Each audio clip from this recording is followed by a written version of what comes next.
আপনাকে আরো অনেকবার বলছি, আওয়ামী লীগ আগামী 10 বছর তার আর কোনো সুবিধা নাই। মাঠে এসে দাঁড়ায় যতই বক্তৃতা করুক দূর থেকে। যারা মানুষের বাচ্চা, এদের বুঝতে হবে Fazlur Rahman is the man. সবাই মিললে যদি কথা কয়ে যদি আওয়ামী লীগের কেউ 12টা বাজে থাকে, আমি একা 50%। আবার এখন মুক্তিযুদ্ধকে রক্ষা করার জন্য আমি গলায় ফাঁসি নিব। যারা মনে করেন যে আওয়ামী লীগ কালকে এসে পড়বে, তারা ভুল করতেছেন। আর যারা মনে করতেছেন জীবনে কোনোদিন আর আওয়ামী লীগ আসবে না, এই নামে না আসলেও, এই নেতৃত্ব না আসলেও আওয়ামী লীগের রাজনীতি কিন্তু এই দেশে আসবে। আওয়ামী লীগের রাজনীতি কিন্তু এই দেশে আসবে।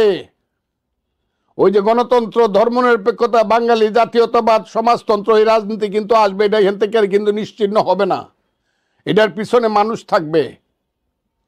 এগুলা কইলে অনেক কথা কইতে চায় না তো। তারা সংখ্যায় কত? একটা দেশে বিপ্লব করতে 3 থেকে 3.5% মানুষের সমর্থন লাগে।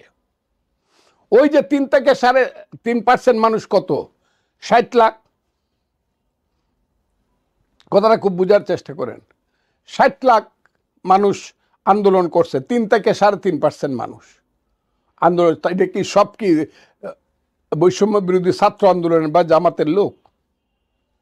এর 90% মানুষ হলো সাধারণ মানুষ, হলো বিএনপির, যারা 14-15 বছর যাবত জীবন যৌবন শেষ করিয়া জেল জুলুম অত্যাচার সবকিছু নির্যাতন সহ্য করিয়া, মা মরছে দেখতে যেতে পারে নাই, জেলখানায় ছিল, বাপ মরছে জানা দেয় গেছে পায়ে ডান্ডা বেরি, সেই বিএনপির কর্মীরা জীবন যৌবন শেষ করিয়া এই হাসিনার গলা পর্যন্ত দম আটকায় দিছে। এরা তো হলো দাওয়ালের কাম করছে। বৈষম্য বিরোধী ছাত্র আন্দোলন তো সর্বশেষ আইসে আমি ধান পাকাইছি, এর ধানটা কাইটা দিয়া কইতেছে আমার সব দেওয়ান লাগবে, কারণ আমি তো কাটছি। এরা দাওয়ালের কাম করছে।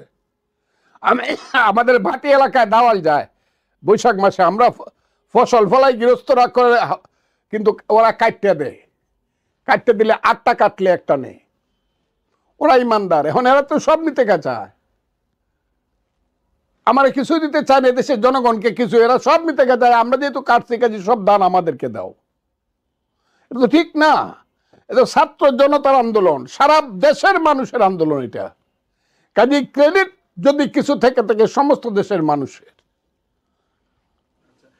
আগামীতে নির্বাচন হলে বিএনপি কতটা আসন বিজয়ী হবে বলে প্রত্যাশা করেন? এটা আল্লাহ জানে কতটা আসন পাবে। তো বিএনপি আল্লাহর রহমত যদি ফেয়ার ইলেকশন হয়, অবশ্যই দেশে বহুত বড় মেজরিটি নিয়ে সরকার গঠন করবে ইনশাল্লাহ। এই ব্যাপারে কোনো সন্দেহ নাই। ওই যত কথাই কুক বিএনপিরা লুটে ফেলতেছে, এগুলো যত কথাই কুক কইয়া দেখতে পারে। ক্যাম্পাসে স্থিতিশীল ফেরাতে বা রাজনীতির সুস্থতা ফেরাতে ছাত্র শিবির এবং ছাত্র দলের সম্পর্ক কেমন হওয়া উচিত? এদের কারো কোনো রাজনীতি এখন পর্যন্ত, ছাত্র শিবিরের রাজনীতি হলো এক দেশদর্শী। আবারও বলছি, ছাত্র শিবিরের রাজনীতি হলো এক দেশদর্শী। এই রাজনীতি পৃথিবীতে আধুনিক জগতে কি হবে আমি জানি না, তারা করে দেখতে পারে। হয়তোবা দেখা যাবে কিছু কলেজে তারা ছাত্র সংসদ, চিটাগাং ইউনিভার্সিটিতে ছাত্র সংসদও পাইছে, বিভিন্ন জায়গাতে কিছু পাইছে, পাইতেও পারে। কিন্তু ছাত্রদের যখন হুঁশ আসবে, ছাত্রদের যখন হুঁশ আসবে, তখন তো এটার পিছনে যখন বুঝে ফেলবে এরা এই, তখন আর কিন্তু যাবে না। আমি বললাম, মানুষ পিছনে যেতে চায় না, অন্ধকারের দিকে মানুষ যাইতে চায় না, মধ্যযুগের দিকে মানুষ যাইতে চায় না। এরা যতই বলুক আমরা কোরআনের শাসন চাই, যত কথাই বলুক ইসলামিক শাসন চাই, পৃথিবীতে কোথায় ইসলামিক শাসন? সৌদি আরবে এই যে প্রত্যেকটা বাড়িতে বাড়িতে সিনেমা হল খুলতেছে, প্রত্যেকটা মেয়ে এখন গাড়ি চালায়, মেয়েরা এখন ফুটবল খেলে। সৌদি আরব কোনটা? তাদের পৃথিবীর কোন মুসলমান দেশটা? সেটা মালয়েশিয়া, ইন্দোনেশিয়া থেকে ধরে একদম আমি মিশর পর্যন্ত এদেরকে দিলাম, লিবিয়া পর্যন্ত এদেরকে দিলাম। কোথায় ইসলামিক শাসন আছে পৃথিবীতে? কোথায়? যেখানে 100% মুসলমান আছে সেখানেও কি ইসলামিক শাসন? এগুলা মানুষকে এইসব কথা বলে ধর্ম ব্যবসা করলে হবে নাকি? ধর্মের নামে ব্যবসা করা, এটা modern life, it is fit দুনিয়া, দুনিয়াদারির ব্যাপার। আগে ওই যে চাউলের বাজারে আগুন লাগছে, জিনিসপত্রের বাজারে আগুন লাগছে, এটা দুনিয়াদারির, এটা আগে ঠেকান। এইটা ওয়াজ পরে ঠেকবে না, মিলাদ শরীফ পরে ঠেকবে না, এটা করতে হলে যোগ্যতা লাগবে, আধুনিক যোগ্যতা, বাণিজ্য মন্ত্রীরও লাগবে, সবারই লাগবে। ওইগুলা করেন। মানুষ খাইতে পানা, পেটে ভাত নাই, পরনে কাপড় নাই, আপনি খুব আকারে ওই আজহারি দিয়ে ওয়াশ করলে মানুষের পেটের ভাত পরনের কাপড় আইসে দেবো গা। আচ্ছা, ক্যাম্পাসে ছাত্র রাজনীতি আছে বলে মনে করেন কিনা? না, এখন কোনো ছাত্র রাজনীতি না, আমি এটা বিশ্বাসই করি না। This is not student politics.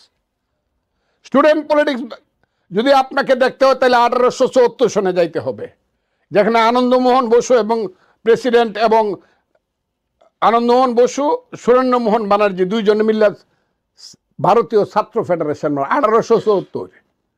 কত বছর হয়েছে? 1974। কত বছর? 100 বছর। আর এখন কত?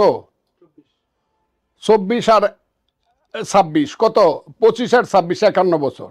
151 বছর আগে আনন্দমোহন বোস এবং সুরেন্দ্রমোহন ব্যানার্জি ছাত্র ফেডারেশন বানাইছিল। আর ছাত্রলীগ বানাইছিল, তার নাম কি জানেন? তার নাম আব্দুল ওয়াসেক। শেরে বাংলা একে ফজলুল হকের হাত ধরে বঙ্গ মুসলিম ছাত্রলীগ হয়েছিল, সোহরাওয়ার্দী নাজিমুদ্দিনদের হাত ধরে। এগুলো বুঝতে হবে সেই রাজনীতি কারা করত। না বুঝে এখন যারা এরা ছাত্র রাজনীতি করে, বেশিরভাগ যারা নেতৃত্ব করতেছে তাদের কি অবস্থা এটা আমরা দেখি। বলে লাভ নাই, আমিও ছাত্র রাজনীতি করছি। এখন আমার মনে হয় যে আল্লাহ, আমি বোধহয় ভুল করছিলাম। পরিচয় দিতে চাই না যে আমি ছাত্র নেতা ছিলাম।